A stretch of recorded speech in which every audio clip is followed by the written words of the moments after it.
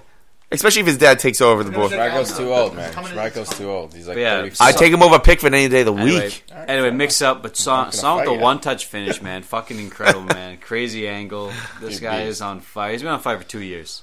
You know, he's gonna have military service if he didn't win this fucking trophy. We're gonna win the trophy. Ridiculous, man. This guy performs under pressure and then some. And it was just that goal just snuck on the inside of the post. It hit side tough angle. It was dirty. It's clinical. That's a clinical. What a guy, dude. He's so good, man. Unsung hero. This is a guy, man. But then Spurs turn it on. They get 2 right before half or right after that. Dele Alli. Your boy, Dele Alli. My favorite player. Al's getting critiqued all the time. You see his goal last week? He's giving the fans the fucking business. Al, this is your type of player, man. He's just a bad boy, ready to get stuck in. Try to Meg Pickford, by the way. Pickford was not having that bullshit. Almost saw Meg Pickford on the last one. Oh, yeah, the goal. It was beautiful. But Dele Alli almost broke his leg. Dude, I don't like him because he's a garnished player. That's you can't climb on his back. He's not going to take you over the finish line. You know, bro. Tottenham. He works on this team. How many players in the world can put the team on their backs? No, just I mean like with your effort, like with like your sheer will. Like he's lazy. He's not lazy. In a certain sense, he is. His body language. You may not like his body language. This guy busts his ass. He busts his ass. Like, nah, dude, I like Dele. I think he's sneaky good. Like every time I look at his stats, I'm like, how are people not? I don't get talking more about him. He's silk. He scores special goals. Dude, Wonder strikes. This guy. This guy's got special. Remember the goal he had against Palace when he like flicked it up over his head? Yeah, dude, that's when didn't even bring it down. Just one time. He announced himself right there with that goal. He scored 2 on his debut for England. Like he's about this life, bro. Come on. We'll see what he does. Bro, he'll most likely end up with 10-10. He's been doing most likely, but he came in 13-12 last season. I think, but he had a bad year. He came in. What is it? This is fucked up, man. I think it's harsh criticism, and I just think we pick and choose sometimes over who we like. When the stats should do the talking, but Al was right to a certain degree because if you looked at his performance last year. His performance, not just World stats. Cup wasn't good. There were times where he was dipping a little bit, but he's playing a different role at the World Cup. Even in this game, though, all of last year, he kind of took a nap. You know, by his standards, his numbers were still decent, but his performances weren't that impressive. Yeah. Here's what I'll say about Spurs and what they need to watch out for: injury. Because in this game, Dele Alli looks like he pulled up left hamstring, had to be subbed out. That's what I'm saying, man. It's a marathon for these guys. They weren't able to purchase Christmas period. This is when it happens. This is when the injuries come up. So if Spurs to me still have potential of dropping out of the top 4 only through injury. For me, the difference with that is that last year Dele Alli goes out. I think it's a bigger deal, and he was out last year, and Spurs still put it together. Kane, I think, is still that dude you can't do without. Because this year, if Ali goes out, Son can cover that hole. Eriksen's always going to cover. With the volley, Eriksen. These guys are scoring ridiculous goals. They got a front four. And with a front four, when one goes down, you can go front three and still be productive. I just found out they call them the Fab Four. Yeah, those so... Do they? Yeah, it's 2018. I'm not going to use that word. It's almost 2019. You can go for it. I don't think things are going to go backwards in 2019. Bro, okay, so this game, Spurs, I think someone in the group chat asked, like, was this more 6-goal Spurs, like a good Spurs, or was this more bad Everton? Tiki asked. A bit of both. Tiki asked, he goes, are Everton 6 goals bad? And then I said, no, Spurs are just 6 goals good. And that comes from the hierarchy, man. That comes from Pochettino. I don't think they're 6 goals good. Instilling this confidence, bro. But, some of those goals that they scored, like the ball hit the post, it goes right to Kane. Look, it was good because Kane, the guy on the wall broke off. Digne broke off because Son was making a little bit of run outside. So he broke off the wall. If you stand strong in the wall, Digne's fast enough to recover if that ball's played to Son. Like, I get it though. But that's why I said they're 6 goals good, is because Everton, they're a solid team. I mean, Al's made the point that they're a better team than United. God knows how many times now. But solid note. But my point is that point is that take me out of context on that one. Spurs are just that good to score 6 goals. They were clinical, man. They punished them. That's the thing I'll give them credit for. Yeah, sure. A lot of them, like there were 2 gimme goals, but it's still 4-2. You know what I mean? Like they are just like, bro. They have away. 4-2. Oh yeah, they have one of the best strikers in the world. They have one of the best attacking midfielders in the world. They have a solid midfielder behind that guy. Decent goalie. They have a Not touching it. They have a solid right winger in Human-Son who can play on the left. And then you have pickup players like Lucas Moura, Eric Lamela. So like, even though their depth isn't that good, like particularly when they're healthy, when they're starting strong. Look at who their midfield was. It was who? Musa Sissoko and Harry Winks, bro. Yeah. Come on, that comes directly from the top, bro. That comes directly from the top. Poch definitely has them playing, and he played a 4-4-2. Snacks was alluding to the 4-4-2. The midfield was like 4 center mids essentially, so they didn't even really have that much width at times, but the ability for them to find these guys in behind, man. When all their pieces are there, they're a very dangerous team. My thing is injuries, man. I meant more. Even injuries, man. Kane was hurt. Like, it's not like Spurs have had this goodwill of like having non-injured players. Last season, guys got hurt. By the way, this was never built to be a title-winning team. They're exactly where they should be. Third, trying to get into top 4 as comfortable as possible. So even if they don't win the league, it's not any shot at them. No, it's not about winning the league. It's about them potentially falling out.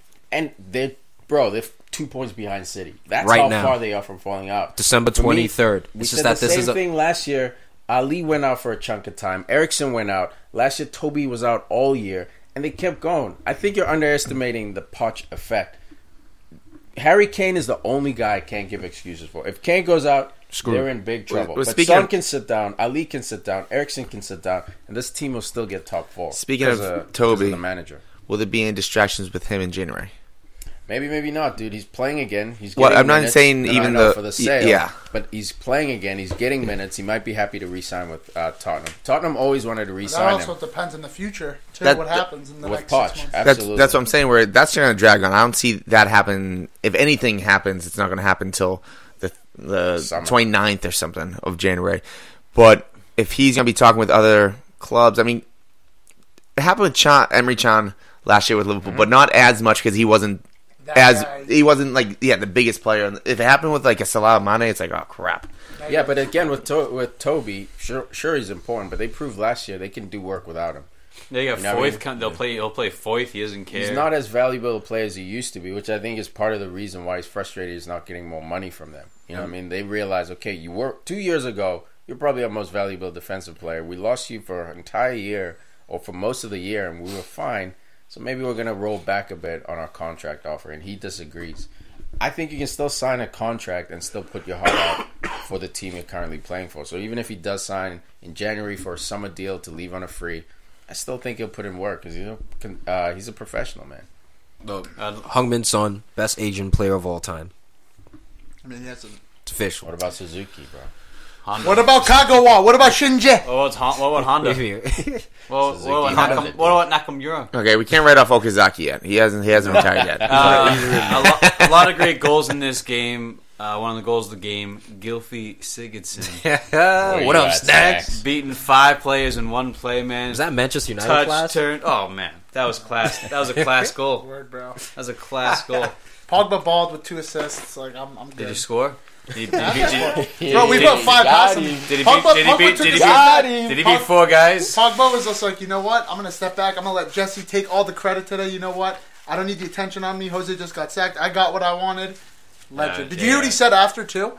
He was just like, I got to thank him. We won trophies. Like, you know what that is, man? I got to applaud him. That's brilliant PR. Because his first emotion was his real emotion. When he put up that caption this, when he was smirking an hour after the announcement. And he deleted it. And he denied it and deleted it. That's how you know you're guilty. Yeah. He deleted it. You backtrack. And this is just damage control. This is trying to move on with his future so this doesn't dominate every press conference. I think it's a brilliant move by him. Whether you mean it or not, who gives a fuck, dude? No one obliges you to tell the truth to the rest of us rubes. In his head, we know he's going home. He's probably counting money with Sanchez. What's Rube stand for? 2400s, getting that cash. Rube is like an amateur at like what's it called? At a carnival. Those carnivals. Okay. When they say, spin the bottle and you get this and this and that, they look for rubes to play those games. Victims. Yeah, it's a victim, bro. Yeah, shout out to Gylfi Sigurdsson. He scored a goal. I mean, luckily Everton didn't have a penalty because they'd be probably missed. There's like a 20 brace. Set it up. Probably set it up. I thought you were rolling out with that one. I was like, all right, nice wrap up here. Yeah, it was after the bell. Credit to Gylfi for scoring, but I mean, like, he's just like he didn't get put on the spot. Everyone out there listening, Gylfi Sigurdsson's penalty record, career penalties. He's 25 of 30. Oh, give him context, Al. He's 1 for 5 or 1 for 4 this year. The exchange. So he was 1 for 2, wasn't he? He's 1 for 3. Yeah, he missed 1 at the World Cup. He missed 2 in the Prem. No, he's had more year. This year. I've seen at least 4 this season. I don't know what you've been watching. Who scored's messed up, bro? I don't know. No, it was Transfer Market, bro. What? It was transfermarket.com. It wasn't who scored. It's even worse. You see how the website looks. Ladies and gentlemen of the jury, I rest my case. Pretty dope. Enough of this fisherman's activity. No, but I mean, you just shout out to Spurs. You know, I mean, like doing it. I mean, with Toby and all that stuff considered, it's just suck a duck, Spurs. Vertonghen out too. It's going to be interesting. Well, he actually agreed to it. They extended his year. No, I'm saying like Vertonghen hurt. Okay. It's just like a lot of things. You know, Spurs have to think about. Spurs are definitely like one of the most interesting clubs to look at because you know you have the Poch to United links and Real Madrid. Players. Barcelona to Eriksen. Eriksen to Barcelona. He's ready.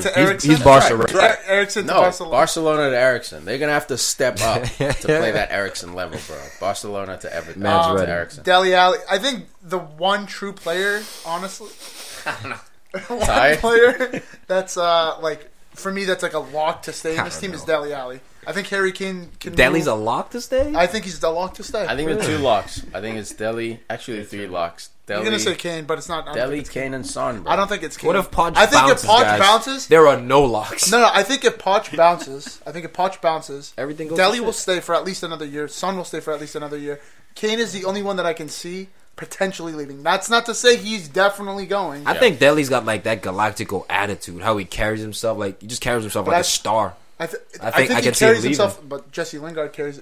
I mean, like I know Man United is a Galactico club, but like I think like Jesse Lingard, Dele Alli, like they have that, but they have a passion for the club that they're at. So I think Dele Alli is that guy that's going to. Lingard is like, all right. I don't want this to come off the wrong way. But like Lingard is grateful, like just to be there. Like like Lamella. Kind of strike. Like it's like yes, I made the first team. Dele's like he expects to start. Lingard is like Lamella. No, but I think or Lucas Moura. How dare you compare Dele Alli to Lingard? Bro, Lingard's better than Ozil, and Ozil has a bigger name than Dele Alli does. Not true. Hey, it is. He just runs harder. That's all it is. 100%. Don't mistake the running for the quality. The difference between Dele Alli and Jesse Lingard is that there's no one on Spurs to take Dele's place. He's the top.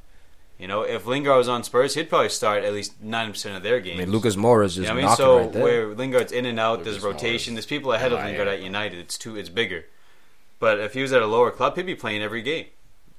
Spurs, he'd be playing 90%. I'd say. You think Lingard would automatically be in the Spurs team? Yeah, not 100%. Spurs? No. If Dele Alli wasn't there, Yeah. If Dele Alli wasn't there, It's not an automatic. Who else is going to play that position? Lucas Moura. Jesse Lingard. Spot. Son's back I know, in but because Lingard- Moura's been in and It out. would be a battle right? between He's Lingard lately and out the last Moura. 5 games. And what I'm saying is, it's not a battle You're between just showing Dele and Lingard Moura. no It's respect. just straight You talk Dele's about- automatic quality talk- over you him. talk about that But great- he gets to play every single game. His You development. talk Because about, he's better. You talk about that gratefulness, but like Lingard's not That's getting to Spurs. that point where Small he's like, cons. listen, like I've been here for 4 years roughly now. I'm about this life. I've put the team on my back on multiple occasions. I'm not saying he's thinking like I'm better than this level, but he's thinking like I should be an in and out starter or an out and out starter Looks nice. every Respect. single week. Look, You we're got talking man's about jersey on. Lingard. We're Respect. not talking about Martial here. You got Lingard, respect, no, right? I Got jersey on. You gotta genuinely rep him. believe. I genuinely believe like Lingard at Manchester United right now, one of our best offensive players because he. To me, that's sad. I don't know. Because your standard is dropped. This is what I want to say I don't about think Man that's a United. standard That's drop. battered woman syndrome. No, That's no. that to me No. is freaking. We used to bring players to the academy. Stockholm syndrome is what I think you guys have because you're like, Lingard's like You're showing him no one respect. of our guys. How can you rate a Wobie as a special one, but Lingard's not? Lingard is I've outperforming. admitted that I made a mistake about Iwobi. He's not special, but he's still an up and coming good player. Oh, you got that deep voice going on right now. Because I can acknowledge that. Because you hold it against me. I acknowledge that. All right, so I was wrong about that. But you're wrong about Lingard, mate. Even Phil Jones. You got Stockholm syndrome. guys, you guys have been shit for so long that these players are like, Tom, Who's better, Phil Jones or Wes Brown? Wes Brown. How do you say that? You just asked a question. I just said they it. were both at the club at the same time. Wes Brown, where is he today? Bro? Hey, no, that's Phil two Jones different is things. better. That's two Wes different Brown things. better? The big thing with Lingard is, though, the one thing you're forgetting is that he has Martial, Lukaku. I got my second comfy. player doesn't count. No, what I'm saying is you have defenders thinking about all those guys so he can fill into those gaps. He's not the dude. Is Don't worry Lingard about it. that dude? Is Lingard the one that's opened up space for Pogba? No. Let's talk about Dele Alli. He has Harry Kane, the best number 9 in the world. He has Human Son, a player that's been on fire for 2 years. He's top He's 3 on his. Christian I'll tell you what Eriksen, about Dele Shop, too. Kirsten. He starts for England. Jesse Lingard doesn't. He started every game in the World Cup for them. He started every game in the World Cup for them. He's not, to me, he's not quality, man. You got him. He's not quality. You got me on that one, okay? To you personally, yeah. Look, man, we see this one different. I just think that I think you guys literally have Stockholm syndrome, and I think your standards have dropped to where you accept guys who aren't. I think you forget who United was, good. man. I think you we are forget the who club we are. that brings, now we're the big signing club, but we bring players through the academy. Yeah, you do.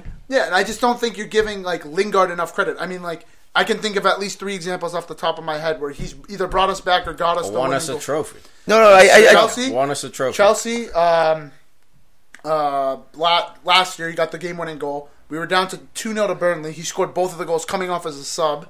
There was no reason for him to. He's played some games. Against you, he scored 2 goals at the Emirates, You were already rocking at the Emirates. How many matches are played in a year? I think you guys sweat this dude. I think you guys gas this dude. No, I don't gas him. Look, I think you guys gas him up. No. I think Ali's better, but I don't think Lingard is as bad as you say. No, I agree that Dele Alli. I think Lingard is a squad rotation guy. I think Dele Alli is a. Whereas I think Phil Jones is not. I think Phil Jones should be out of Manchester United. That's a whole different discussion. You know what I mean? I'm just saying levels, just to give you guys. I mean, I'm with you on that, but that's a different. Just to give you guys levels. No, but I don't agree. I agree. Dele Alli is a completer player, a better player than Jesse Lingard. He's done more for Spurs than Lingard has done for United. Bullshit. He's literally scored in an FA Cup final to win it. When has Dele Alli scored in any final? I understand that, but I'm talking about a full season's worth. When have Spurs been in a I'm position? talking about a full season's worth. The team, though. Lingard hasn't had that chance to do a full season's worth. No, fine, dude, over a season. But to say Dele Alli has been more important for Tottenham than Lingard has, Lingard literally... That's not crazy to say at all. It's not crazy, but I disagree. Lingard has won us FA Cups. He's won us silverware. He's scored big goals against big clubs. EFL Cup finals, I understand that. That's one game. Yeah, Dele Alli might be missing... game, but it's the game. No, I understand. Dele Alli might be missing that little area there, but for the whole... Exactly. When was the last time Lingard played 38 games? Dele Alli is better. And there's a reason why he's not... like that, he can do some good things for you. Prospects in England. He started every single game in the World Cup under Southgate. So did Ali. So it's not a shot of either or. I still think Ali's better Don't get me twisted. I don't think Lingard is as bad as you say. He's one of the top. I've never said Lingard is bad. I legit rate him, and I'd actually said that he is clutch. I said that based on fact. Yeah, based on your opinion, no. Based on fact, he is because he started over all the other English talents in the World Cup, the biggest tournament in the world. How did Dele Alli perform in the World Cup, and how did Lingard perform in the World Cup? Thank you, bro. Lingard scored in the World Cup. Like, Dele Alli didn't do shit, but like I get it. In your opinion, yeah, Raheem Sterling didn't have the best World Cup too, but he's been balling for City, so it's like, but he scores so ways. And Sterling was out of position. If we're talking FIFA ranking because it's just like the easiest, what I'm saying is we're talking about a difference between an 85 and a 79 in my mind. Dele Alli is like an 85. Lingard is a 79. That's where I see Lingard at. I think 79, 80. 84. I think he's an 82. Damn, I think I'd give him an 82. Yeah, I think that's. I think that's too much. I think that's that United. That's the United Stockholm syndrome right there. It's a Southgate syndrome. Southgate started him all World Cup. Well, Ashley Young should be like a 92, right? Ashley Young should be like Southgate being a United fan. Fuck that guy. Nah, that's work rate. He's got good work rate. Whatever, bro. Either way, of all the talents in England, no respect for a man who gets a brace. West Ham 0, Watford 2. Quick touch here, wrapping up the show. Sorry. Didn't see this one coming, man. West Ham has been playing well the last few games. I know Watford is a serious team, but a clean sheet away for Watford is very impressive here, man. Yeah, Watford's just a scary team because they'll get that. Oh, you recorded me over here? Snapchat. So basically, Watford, it's one of those snack cam. Dad, man. They're a volatile type of team, Watford, because they can be really good and they can be really bad right now. So it's just a roll of a dice when you're going to play them, and you do not want to play them when they're playing well. Yeah, they're a typical mid-table team, man. They show up for a while, take a nap, show up for a while. I don't see them getting into any kind of relegation trouble, especially with Deulofeu and Pereira in the squad. Those two are the creatives. You got Decore. I love Decore. Down for them. He's getting linked with Tottenham for the Moussa Dembele job. Capu's always been a mid-table class guy.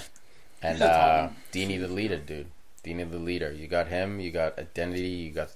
West Ham were on a roll, though, man. They were. Yeah, I thought they were going to come in and do work. This week, at home. He didn't come up. Didn't come with the clutch. No Arnautovic. There's a problem. Yeah, Arnautovic, I mean, he's out for a little while. They were always going to struggle without Arnautovic. I just didn't see him getting blanked by Watford. And if you look at the game, it wasn't that lopsided. Like, Watford basically were clinical and were very organized in defense. It's true. Yeah, you got to give it to them. Hudders 1, Southampton 3. Southampton, brand new manager bounce here. They've won 2 in a row, one of them being Arsenal. Gave him the eyes. One of them being Arsenal. Shots. They take care of Hudders. Man, I think Hudders is prime relegation meat. I don't see where it's going to come up for them. They got the playing style, which is great. But at this point, they got that sophomore hangover. Guys aren't pumped to be in the Prem anymore. Guy's trying to be Jurgen Klopp. His best friend there. What's his name? Look-alike. It's not Wagner? Wagner. It's Wagner. Klopp's butt buddy there. Yeah. But, I mean, he's trying to implement the same kind of same kind of attitude, but with just not the resources, you know. I mean, you could be a little less harsh. You don't have to Danny Ings though, going off. I smell a buyback, Liverpool. True number 9. Get you a true number 9. I think it is a buyback clause on him. I wouldn't be surprised if he does, man. Everyone sells with a buyback nowadays. Which I don't like. I know. One day it's just another name. That's just another name for loan. One of these days we'll activate. You're allowed to say no, dude. Like if you say yes, there's consent, right? I know, but that's just a team with all the power basically telling the team with no power, like, this is the way it's going to be. So they need that government body, the governing body to help them out a bit. So you're a communist. Socialist. No, I wouldn't say I'm a communist. Nathan Redmond goal and an assist. Let's turn it into politics. Off the bench, Obafemi gets a goal. I don't tell him what's happening. Obafemi, my boy, young 18-year-old. He's the youngest scorer for Southampton in their history too. That's impressive considering the talent that's come out of Southampton. That's a snack fact. Snack time. He sits back. I definitely said that last week. You just stole that.